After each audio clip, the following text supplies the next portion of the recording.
Leaders اس شہر کے، اورنگ آباد کے، مجھ پر بھی وہی الزام لگاتے تھے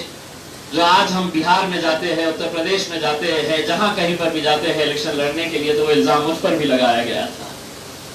اس حد تک لگایا گیا تھا کہ کچھ مسلمانوں نے تو مجھے قادیانی ڈکلیئر کر دیا تھا، کچھ نے کہا تھا کہ ان کے سودے بازی ہو چکی ہے، یہ پیسہ لے کر کھڑے ہیں، یہ بڑی آسانی کے ساتھ اب شیوسینا دوبارہ یہاں سے چن کر آ جائے گی۔ تو ایسے لوگوں کے بیچ میں سے ان کا مقابلہ کرتے ہوئے باہر نکلنا یہ کتنی بڑی چنوتی تھی۔ تو یار یہ چنوتی میں نے اکیلے نے فیس کیا نہیں،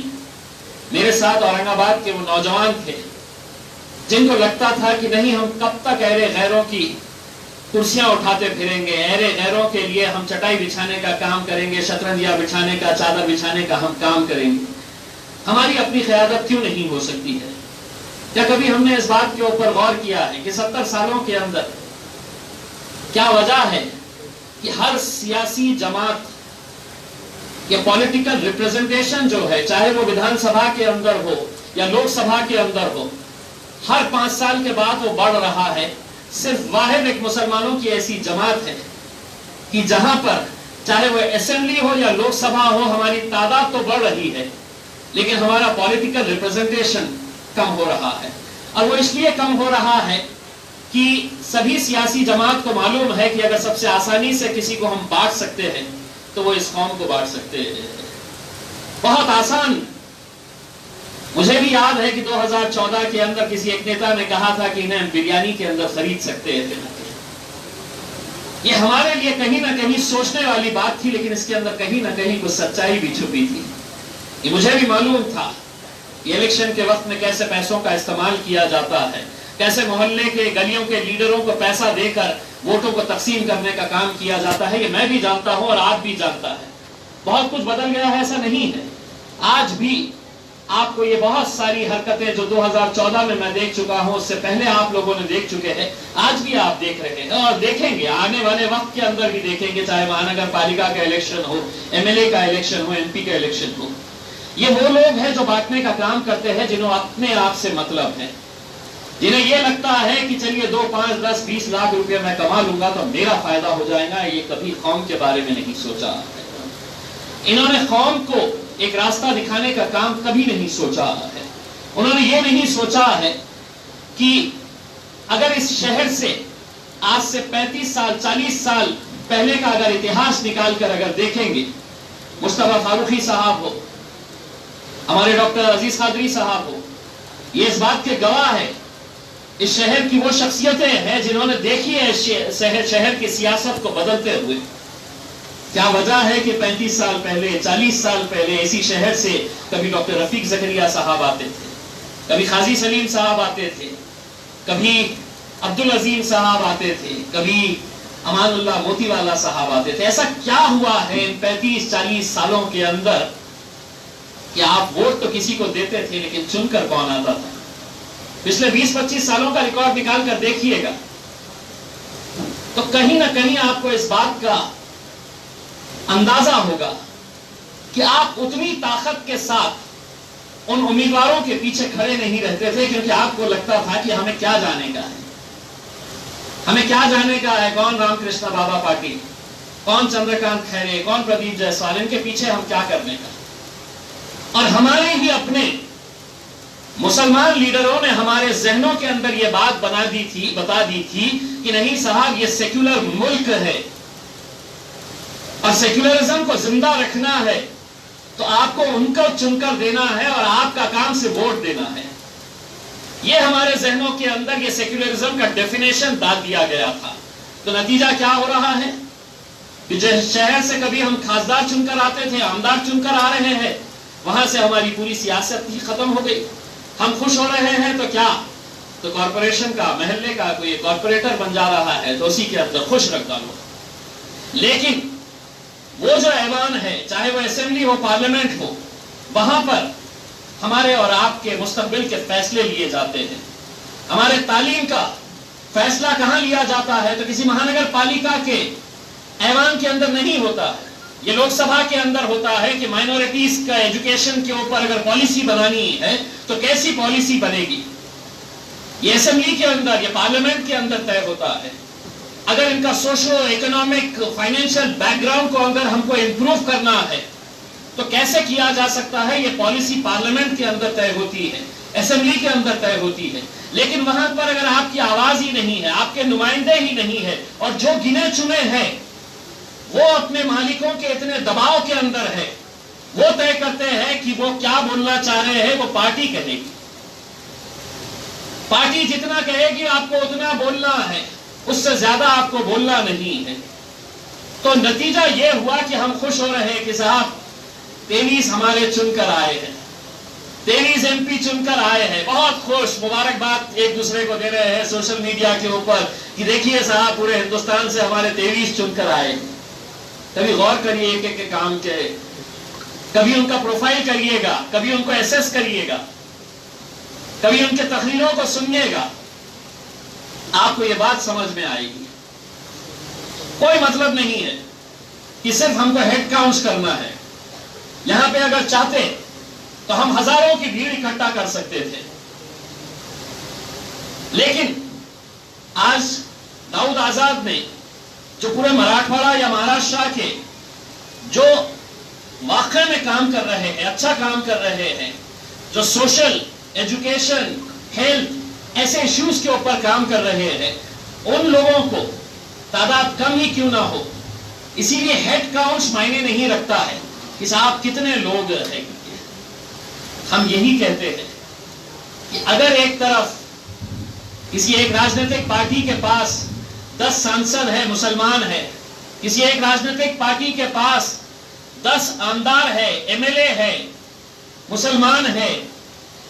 اور وہ اس ایوان کے اندر جا کر بیٹھ تو رہے ہیں مسلمان بن کر، لیکن جب مسلمانوں کی بات آ رہی ہے، مسلمانوں کے مسئلے آ رہے ہیں، مسلمانوں کی آواز بننے کا موقع آ رہا ہے، اگر وہاں پر تم خاموش ہیں تو تمہاری تعداد کوئی معنی نہیں رکھتی ہے۔ پھر اس سے بہتر تو یہ ہے کہ 2 جائے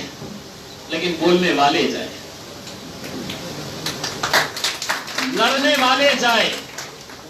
آنکھ میں آنکھ ڈال کر ان کو سچائی بتانے والے جائے، ان کو آئینہ دکھانے والے جائے۔ ورنہ صرف تعداد کی بنیاد کے اوپر اگر ہم جائیں گے اور وہاں پر اگر آپ خاموش بیٹھے رہیں گے تو میرے حساب سے آپ صرف اپنے آپ سے نہیں بلکہ اپنی اس قوم سے دھوکہ کر رہے ہیں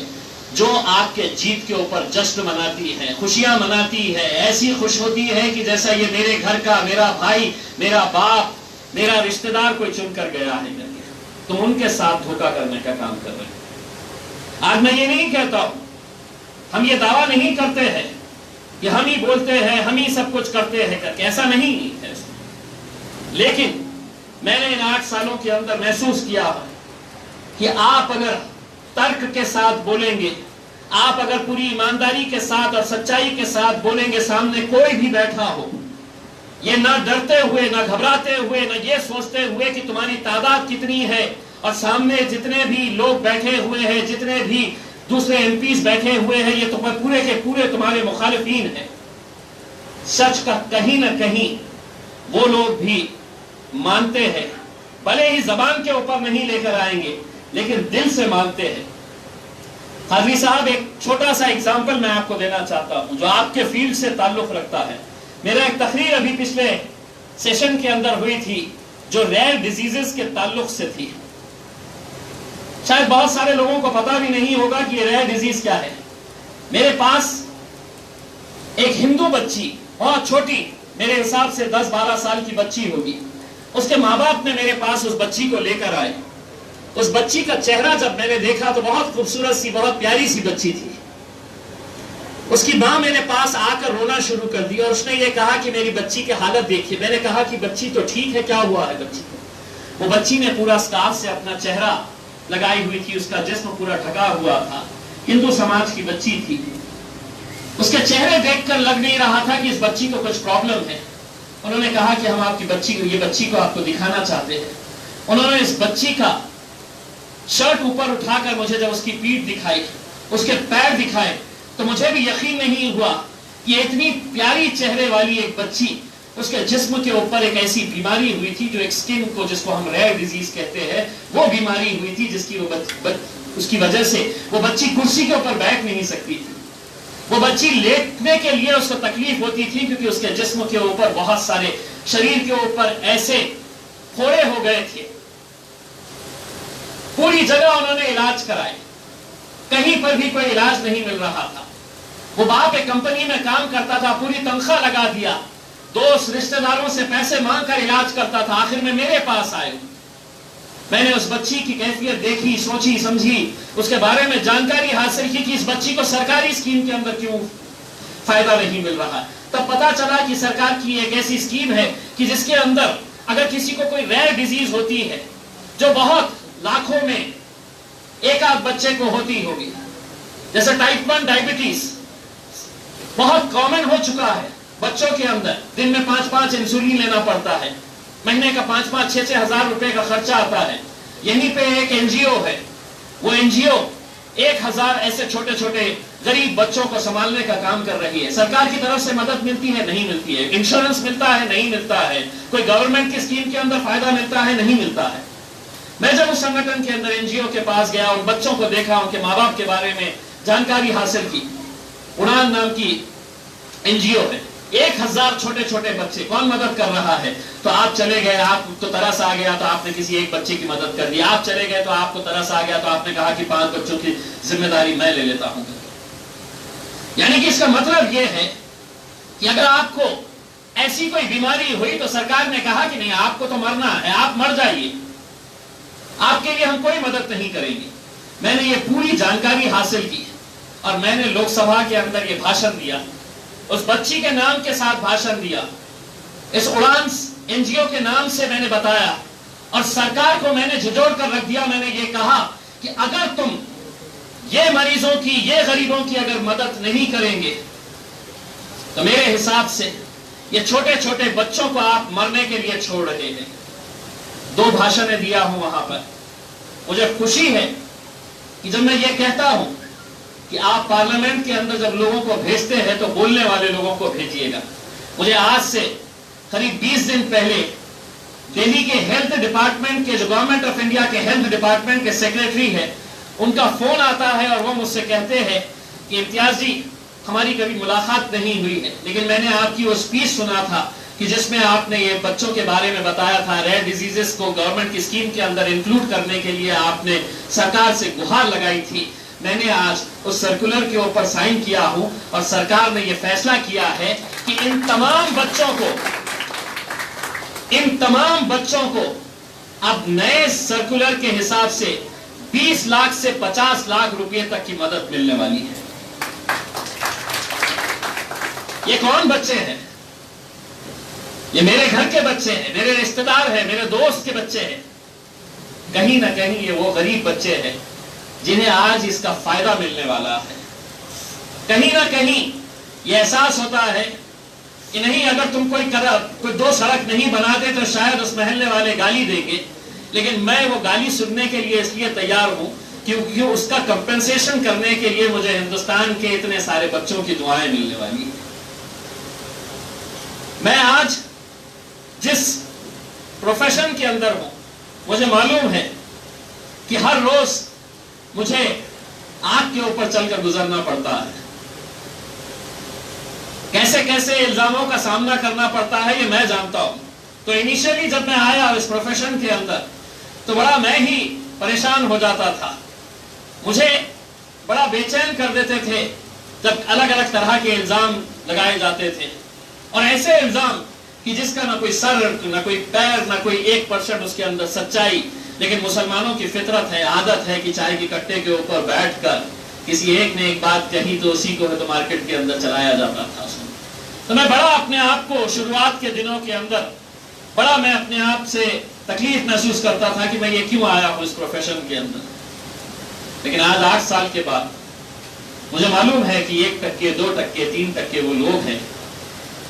جن کی دھندے، جن کی دکانیں، جن کا دن اور جن کی رات اسی بات کے اوپر گزرتی ہے کہ یہ صاحب نے یہ کرتا کیوں پہنے ہیں، ان کے پاس یہ موٹر سائیکل ایسی کیوں ہے. صرف دوسروں کے اوپر انگلی اٹھانے کا کام کرنے والے، یہ آپ کو سب سے زیادہ اگر کہیں ملیں گے، سب سے زیادہ کہیں ملیں گے تو اپنوں میں ہی ملیں گے۔ یہ سچائی ہے۔ اب آپ اس کو کس طرح سے فیس کر کے آگے جاتے ہیں۔ ایک ایسے دور کے اندر ہم جی رہے ہیں کہ جہاں پر نہ آپ کا میڈیا ہے، نہ آپ کے ساتھ کوئی راجنیتک پارٹی کھڑے رہنا چاہتی ہے، نہ آپ کے ایشوز کو کوئی اٹھانا چاہتا ہے۔ دیکھیں، یہ کوئی سیاسی پلیٹ فارم نہیں ہے، لیکن یہ بات بتانا میں ضروری سمجھتا ہوں کہ کچھ دن پہلے آپ نے بھی پورے مہاراشٹر کے اندر سنا ہوگا، اکبر الدین اویسی صاحب میرے پارٹی کے صدر ہیں، قائد ہیں، حیدرآباد میں 11 اسکول چلا رہے ہیں، مفت اسکول چلا رہے ہیں۔ مہاراشٹر کا پہلا اسکول اورنگ آباد کے اندر شروع کرنے کا فیصلہ لیا گیا۔ کروڑوں روپے کی لاگت سے ایک مفت اسکول بنانے کا فیصلہ اکبر الدین اویسی صاحب اپنے ٹرسٹ کے ذریعے یہاں پر بنانے کے لیے آئے۔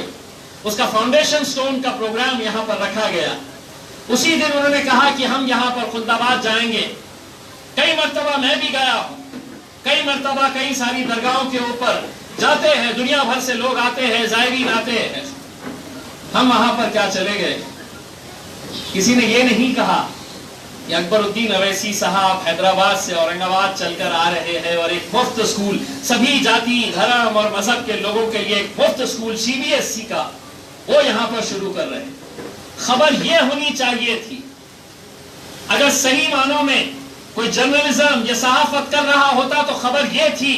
اور انہوں نے یہ سوال کرنا چاہیے تھا اس شیو سینا سے، اس بھارتیہ جنتا پارٹی سے، اس کانگریس سے، اس راشٹروادی کانگریس سے، اس سماجوادی پارٹی سے، کہ اکبر الدین اویسی حیدرآباد سے آ کر ایک مفت کا اسکول چالو کر رہا ہے تو تم اتنے سالوں سے یہاں پہ مہاراشٹر کے اندر حکومت میں بیٹھے ہوئے ہیں، تم کتنے اسکول شروع کرنے والے ہیں؟ اگر وہ ایک کر رہا ہے تو تم ڈکلیئر کرو کہ ہم 2 کریں گے، دوسرے نے کہنا کہ میں 4 کروں گا کر کے۔ لیکن خبریں لگاتار 6 دن تک اورنگزیب رحمت اللہ کی آپ خبر کے اوپر کیوں گئے، 3 دن تک لگاتار رات میں 1 بجے 2 بجے فون آتے دھمکیوں کے، ایسے ایسے فون آتے، میرے پاس آئی فون ہے، میں ریکارڈ نہیں کر سکتا ہوں،